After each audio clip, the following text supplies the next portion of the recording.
know you're on the front lines of it. I want to start right there. I mean, obviously, there's other things that we can talk about, but let's start with the front lines of the southern border. I'll ask you simply, do you feel like this is getting better, the same, or worse currently under the Biden administration? Well, it's absolutely horrible, and it's getting worse just because it's additive. So every month, although the numbers, they were down a little bit in June, although the problem with the shell game, and they put these people through the CBP1 app, and they're not adding them into the encounter number. So it looks a lot better than it is. If you add those new people being brought in and given asylum, just catch and release basically through the ports of entry to the encounter numbers, well, it's getting close to what it was. But June was down a little bit from last June and down a little bit from before that. So, but it's additive, right? So every new person adds to the demands on communities across the country, and that's a bad thing. And they have no interest in closing it down. Everything they're doing is to facilitate more people coming in.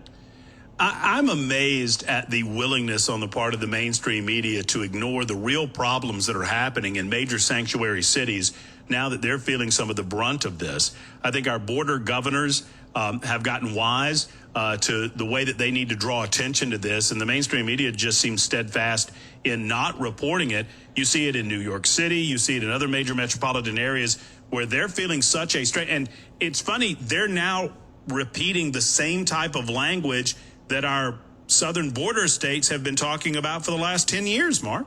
Yeah, no, it's funny. I mean, MSNBC actually, which somebody pointed out to me earlier, was bashing on the Biden administration, interestingly enough, now that the New York and the Massachusetts governor issued a state of emergency. What's interesting is that was 20,000. They had 20,000 migrants they're dealing with in Massachusetts.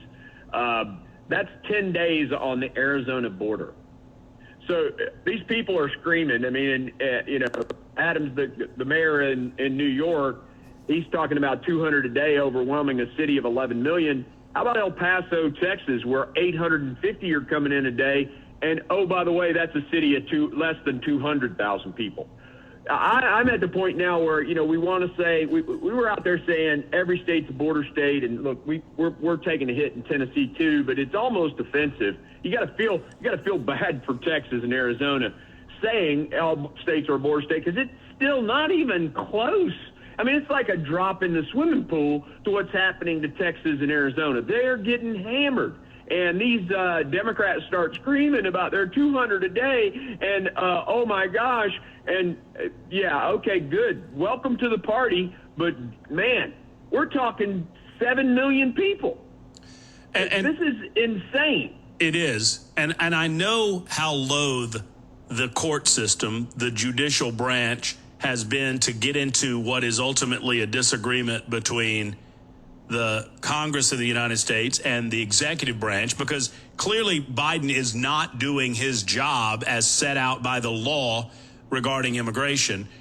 So if we 100%. can't get remedy in the judicial, I mean, the best thing we can hope for is to draw attention to this and move toward 2024 and electing more conservatives in the House of Representatives, electing more conservatives in the Senate, and obviously the White House.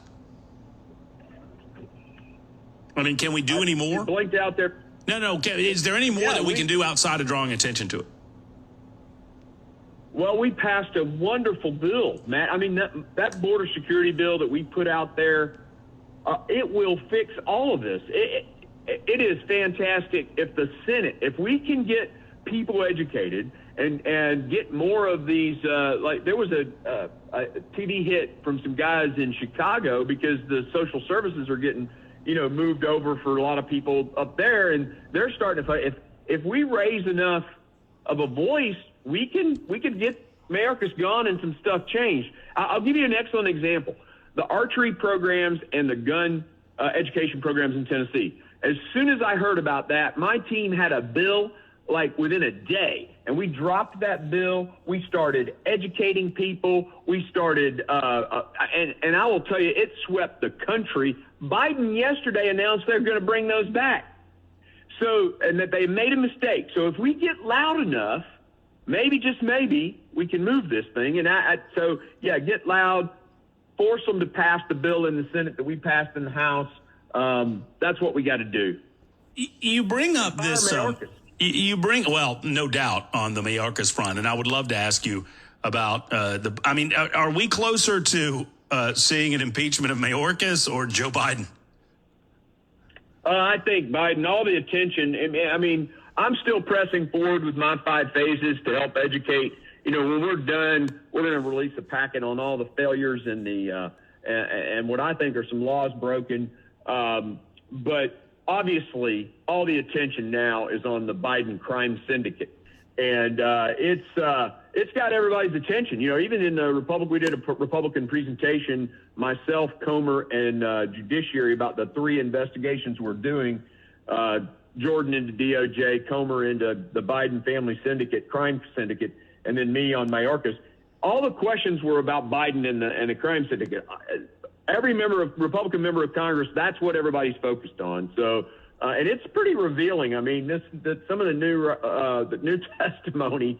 I mean, we need to do an impeachment inquiry. We need to form an impeachment inquiry today on Joe Biden. Well, I look forward to that impeachment inquiry because I think more and more evidence is coming out. I know that you've noticed. I mean, this $20 million is prima facie evidence that there was some sort of scheme, call it a bribery scheme if you want. I think it's pretty close to it, if not dead on. It's pretty, if this doesn't rise above the clatter and create a dynamic by which the mainstream media has to cover it, Mark, I don't know what will, because this seems on its face to be a bribery scheme by the then Vice President of the United States. It is a quid pro quo. The whole thing with Burisma and the prosecutor being thrown off, that's a clear quid pro quo. The money being funneled to the family is clearly has influenced Joe Biden's decision making and the things he did, both as a vice president and now as a president. Honestly, it is a high crime. When you use your office, the definition of a high crime is when you use your office to, benefit yourself or do detriment to the country, and it's in that position. And that's exactly what Joe Biden has done. And honestly, the powers of the Congress, when an impeachment inquiry is not an impeachment, it's a higher level of investigation with much greater powers granted to Congress to go and get information. And that's what we've got to do. You mentioned the shooting sports. I've long contended, Mark, that the left wants to create any conversation about a gun or in this case archery too, to turn into a negative regarding the weapon. It is necessary in order to do what I think their ultimate plan is, and that is to confiscate weapons in the United States of America.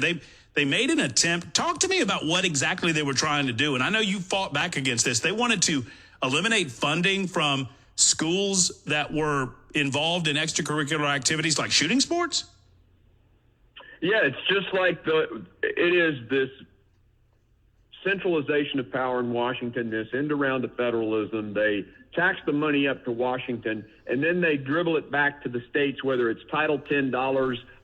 They stopped those from Tennessee because we don't do abortions anymore. And I drafted a bill on that. We haven't won the day there. That's a tougher one.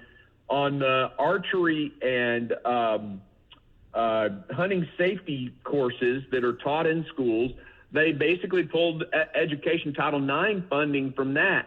And, we did a bill, we did a messaging campaign, and I mean, it was, I think 72 hours they changed their mind. So Democrats clearly got on board with pushing back against that. That would have affected about 50, 60,000 students in Tennessee.